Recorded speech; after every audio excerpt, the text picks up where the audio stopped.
A year and a half ago, we took on this chateau with nothing but ambition, excitement, and probably a little bit of madness. Back then, we saw the beauty first. The old stone walls, the history, the atmosphere, the dream of bringing a forgotten place back to life. But the deeper we go into this project, the more we realize how much this chateau has suffered over these years.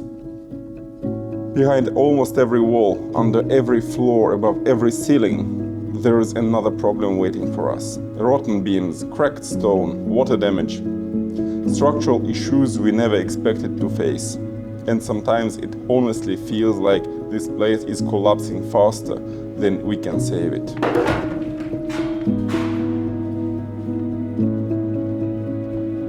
And the reality is, this chateau doesn't pay for its own renovation.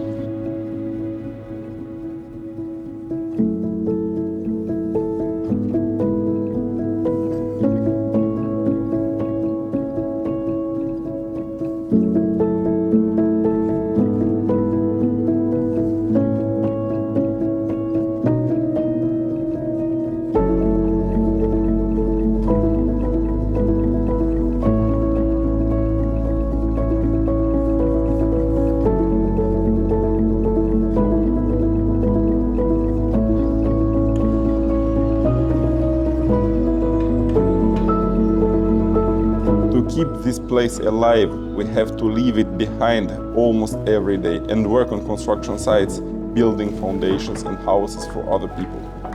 Just so we can come back here and continue saving this one, slowly, piece by piece. And this is how we do it.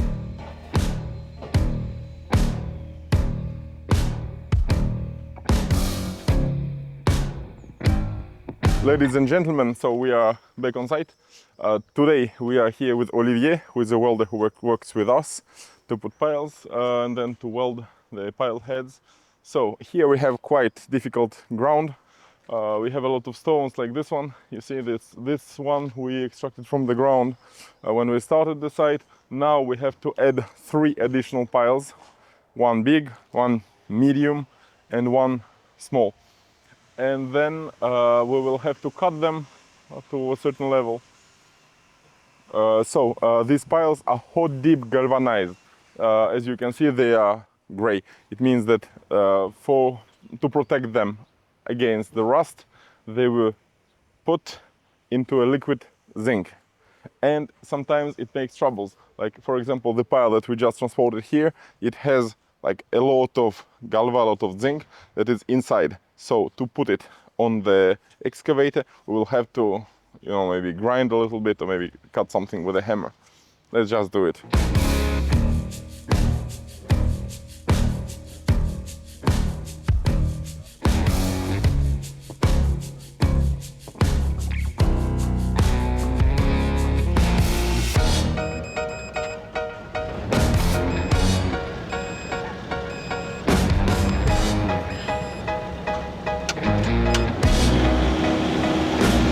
As you can see, this pile didn't enter completely because of the zinc that blocks. I will have to push with the excavator, so like this we can put the excess in the hole.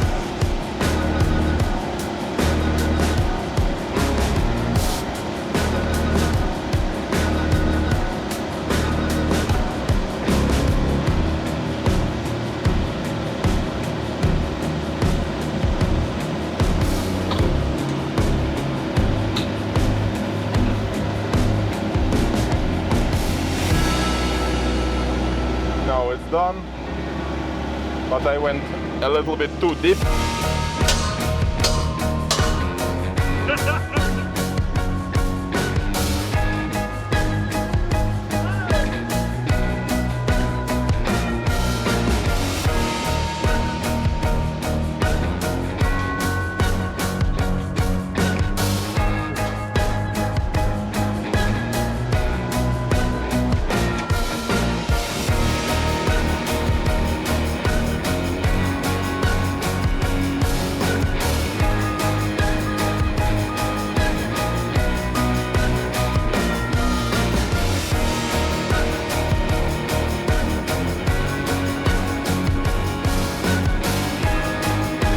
you made it.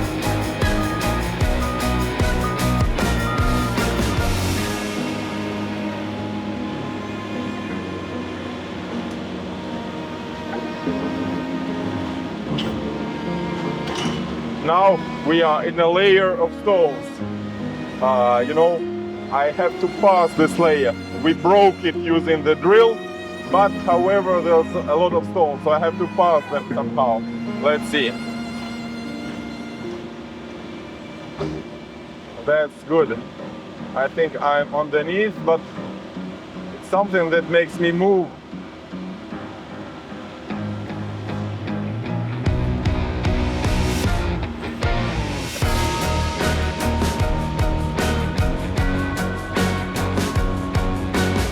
See, we put big crosses using paint on the ground like this. If the pile moves during installation, erection, I don't know how do you call it. You know, for the bridges we always call this erection, but I think for piles you can say installation. You know, now I'm going underneath. Now I see on my excavator I'm already on 80% of my power. It means on one thing, it means that soon I will get something in French we call refusal. It means the end of the drilling, because we are getting into the rocky horizon. And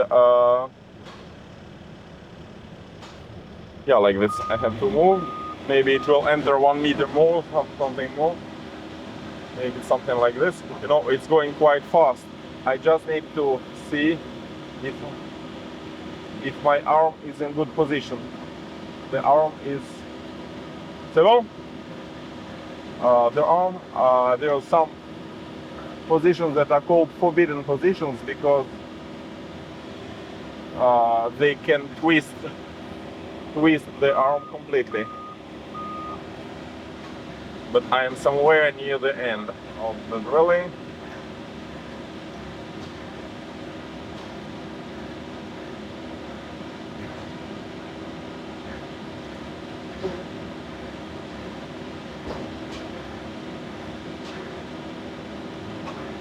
When I'm driving, I really like to hear how reacts the ground, what's the noise, the signal that we are at 13.5 kilonewton meters is the sign that the holes on the top of the pile start deforming. They are calculated for this.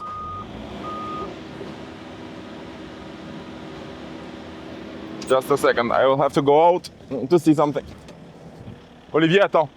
Il n'est pas encore posé, je peux encore visser. En fait, je peux? Ouais. Juste pour forcer, je vais mettre ça un peu comme ça. Merci. Du coup, là, tu vois, ça commence à déformer. Et en fait, quand ça va bien se déformer, comme sur les autres, ça veut dire que là, ce sera l'arrêt. Voilà. So, as you can see, these holes that I was talking about, they start deforming. They start deforming where we are at 13.5 kilonewton meters. So I have to get the torque, because finally it's the torque that counts, of 15 kilonewton meters. It's quite much, you know, 15 tons on a meter that go like this. For this, you know, I will see them deforming quite much, and I will see on the little screen in the excavator how much I get. And just to tell, you know, this one, it's called Digger. Digger, the brand is called Digger. And it comes from Australia. We got like one, but it's custom made.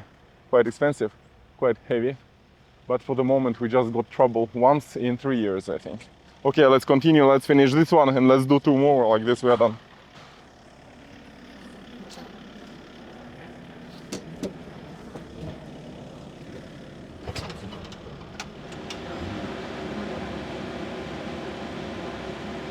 Now I'm on some rocky ground.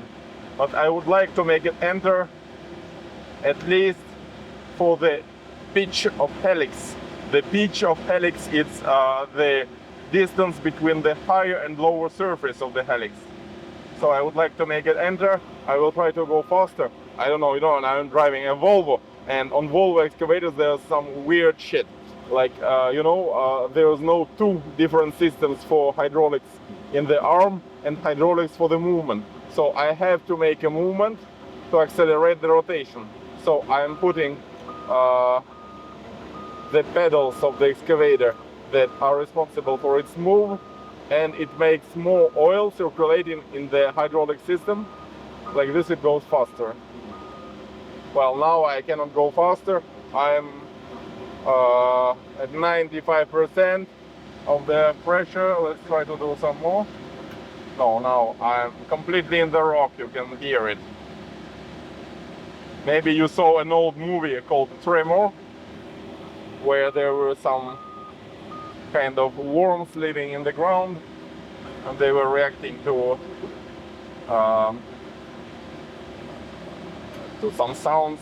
I think with these piles we can definitely call these worms.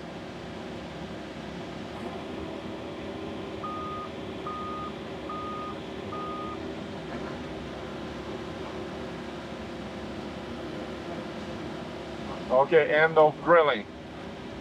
C'est bon?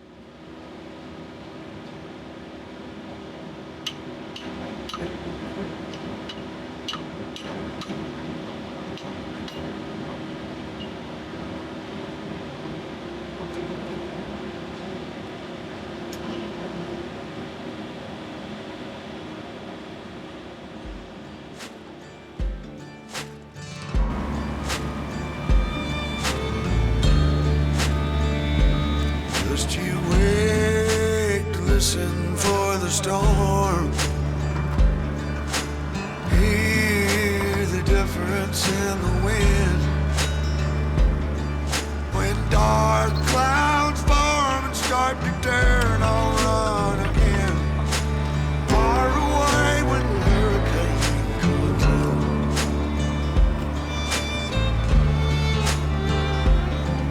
Well, I'm the only island in the way, but I was born to fight the wind and rain. Sometimes a man will keep himself in shame, mask a painful past he overcame. Oh yes, oh.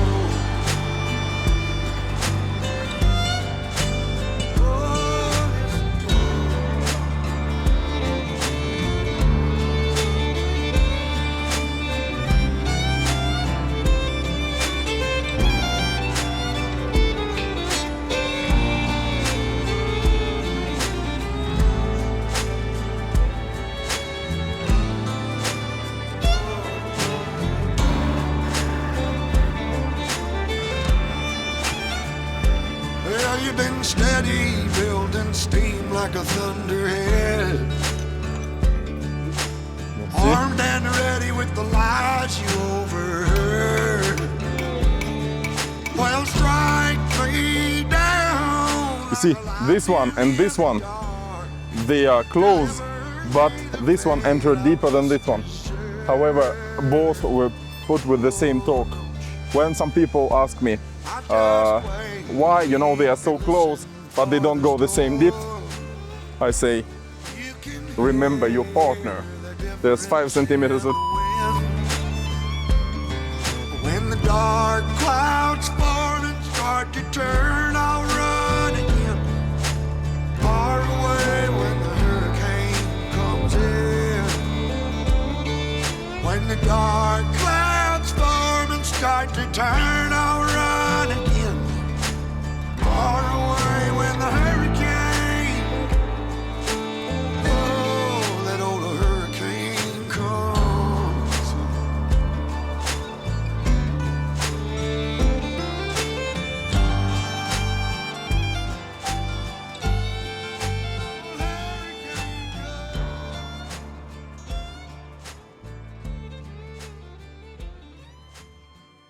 Ladies and gentlemen, somebody told me that accents of other countries are sexy.